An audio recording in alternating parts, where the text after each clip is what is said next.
தளபதி விஜய் அவர்கள் ஒரு சிறந்த நடிகர். பல ஆண்டு காலமாக இந்த திரைத்துறையில் பயணித்து முதல் இடத்தை கூட பிடிச்சிருக்காரு. அண்ட் இப்போ பொலிட்டீஷியனாகவும் இருக்கார். ஸோ இவருடைய உடல் அமைப்பு, அந்த ஒரு ஃபிட்னஸ், இதை நிறைய பேர் நிறைய கேள்விகள் கேட்டிருக்காங்க.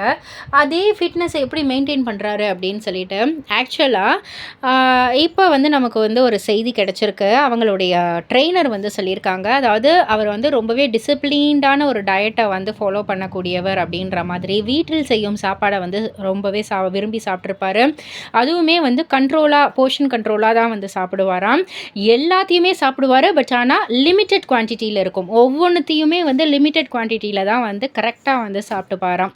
அண்ட் அது மட்டும் இல்லை, அவருடைய ரொட்டீனில் காலையில் பிரேக்ஃபாஸ்ட் இட்லியும் முட்டையும் கண்டிப்பாக இருக்கும் அப்படின்ற மாதிரியும், மத்தியானத்துக்கு ரைஸ் அப்புறம் கொஞ்சம் ரைஸ் நிறைய வெஜிடபிள்ஸ் அந்த மாதிரி இருக்கும். அதுக்கப்புறம் நடுவில் ஒரு லைட் சாலட்ஸ், அப்படி இல்லாட்டி ஃப்ரூட்ஸ், இதெல்லாம் சாப்பிட்டுப்பாரு அப்படின்ற ஒரு விஷயத்தை தான் பகிர்ந்துருக்காங்க. அது சோஷியல் மீடியாவில் உலா வந்துக்கிட்டு இருக்கு. இதை பற்றி நீங்கள் என்ன நினைக்கிறீங்க? உங்களுடைய கருத்து என்ன அப்படின்றத கீழே உள்ள கமெண்ட் பாக்ஸில் குறிப்பிட்ட சொல்லுங்கள். மறக்காம சேனலில் சப்ஸ்கிரைப் பண்ணி பக்கத்தில் உள்ள பெல் ஐக்கானை கிளிக் பண்ணிவிடுங்க.